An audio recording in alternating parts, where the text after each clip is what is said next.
How did you know Ryanna? We met in grade 9, and we were really close friends all the way through till graduation. And tell me a bit about her. Oh,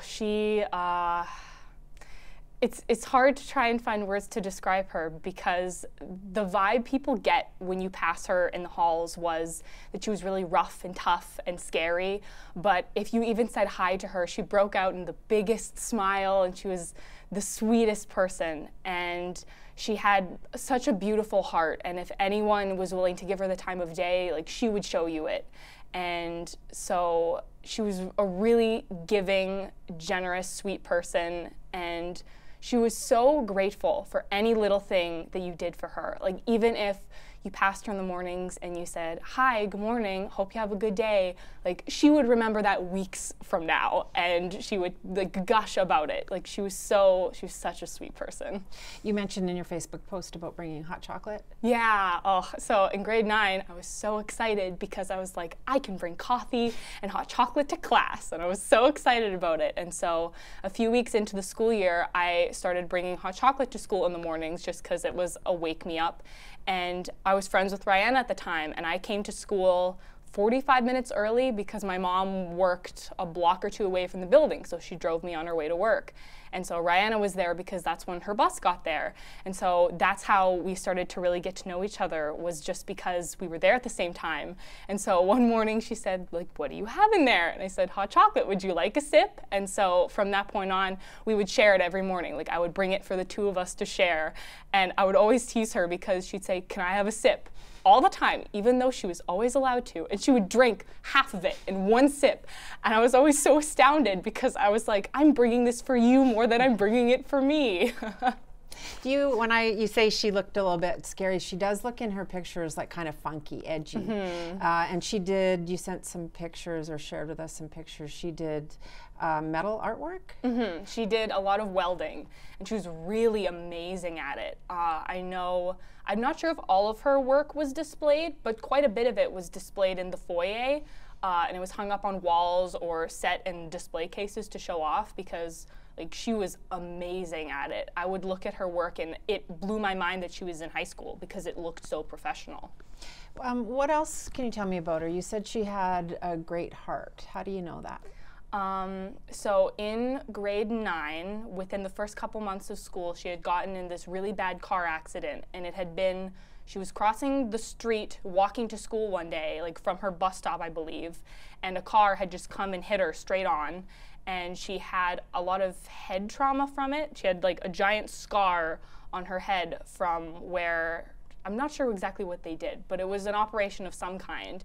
And despite that, she was still such a positive person, and she was still so sweet. And while she had, she was anxious because of it, obviously, and it made her more cautious, but she wasn't less trusting or less kind to people because of it. Like, she came out swinging, and it amazed me because when news broke of this, it sounded really bad. Like, she had hurt her wrists and she hurt her head, and I know, was in recovery for quite a long time, and some of the effects were long lasting, but it was amazing. She didn't let it deter her from doing anything that she wanted to do, and she was still so nice to everyone that would give her the time of day. She was, like, still in advanced placement classes. She still graduated on time with all the rest of us, and it was amazing. I always called her unbreakable. I think she was maybe on the honor roll as well. I did a quick Google. So. I can check for sure, but it seemed like she was a fairly good student as well. She was. Did you know, was this surprising to you when you heard what had happened? Yeah. At first, when the article was sent to me, I didn't believe it at first because I didn't see anything in the title that gave me the impression that it was her. And it was also from Newfoundland, so I hadn't heard that she had moved because she wasn't out there for that long. And so when someone said, "Did you hear what happened to Ryanna?" I said no, and this article was sent to me, and I opened it, and I skimmed the first little bit because I was looking for indication that it was her. And so I skimmed the entire article until I got to the point where it said 18-year-olds Ryanna from Regina, and it included a picture of her. And then I needed to put the article away because I didn't want to read the rest of it because it had confirmed what I didn't want to be real. Did you know this guy that she evidently met in Regina? He was a barber. Yeah. Jeff, I just looked at his Facebook, Jeff Kilfoy. He worked at Ragged Ass Barber and Satori Hair Studio. Yeah. Do you know how they met? I didn't meet him, and I didn't know that they were together because when we had graduated, which was the last time that we had, you know, really seen each other or talked frequently. Was that last spring? That was. Did you graduate in 2016? Yes, June 2016. So then, because we had gone to prom together earlier that month, I believe she'd brought someone else. So at the time I thought they were together. So I hadn't heard any differently and I hadn't seen any differently. So I just assumed that that was still what was going on. And then, have you heard from anyone else? There's quite an age difference. This Jeff Kilfoy was 37. I know Ryanna wasn't too popular when we were in high school, so she only had very few close friends, and so I don't think a whole lot of people knew what was going on in her life, and she didn't choose to broadcast it a whole lot. She kept a lot of things to herself, and so I wasn't around anyone that was close with her. So I didn't hear from anyone and I didn't know from anyone that they were together, but the age gap I had no idea about.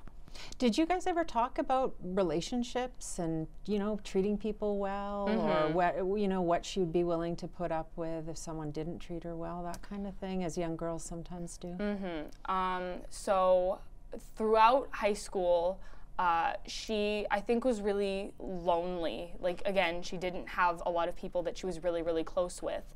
And so I attempted to give her the type of friendship I thought she deserved, which was someone who unconditionally was there for her with no matter what she needed. And we had never sat down in specific to talk about boys or anything like that, but I tried to show her, and I told her all the time, that she was deserving of the best. And she deserved friends and people who would treat her like the best. And I guess, and I can't put a lot of blame on myself because you can't, but sometimes people just don't, I don't want to say listen to it, that sounds so harsh, but sometimes it just, people don't believe that. Sometimes people don't believe they're deserving of quality treatment. She had a lot of mental health issues through high school. She went through some really rough times, and so I don't think that that helped a whole lot. I think that that added into her feeling like she wasn't deserving of the best. And I think that's what put her in some of these positions.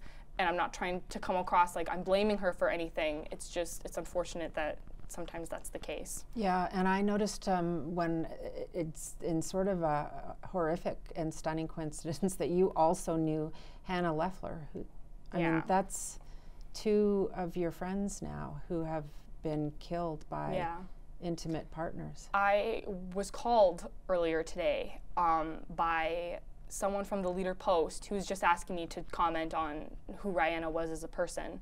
And so when I had called in, they said, oh, she's out of the office right now, give me your cell phone number and we'll get back to you. And at this point I had no idea what they were calling for.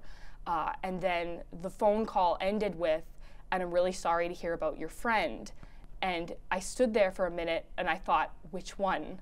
And that, it wasn't until I hung up that I realized how toxic that thought was. Because when you're 19, you shouldn't need to think, which murdered friend are they talking about? That, it shouldn't even be a question that passes through, right? Yeah, it's awful. Is there anything else that you would want people to know about Ryanna? She was deserving of the best. She didn't deserve what happened to her, but I want her to be remembered for who she was and not for how she died, because she's worth that. She's not worth being remembered for someone who took her out of greed and out of selfishness and out of evilness. She deserves to be remembered for the great person that she was. That should be her legacy.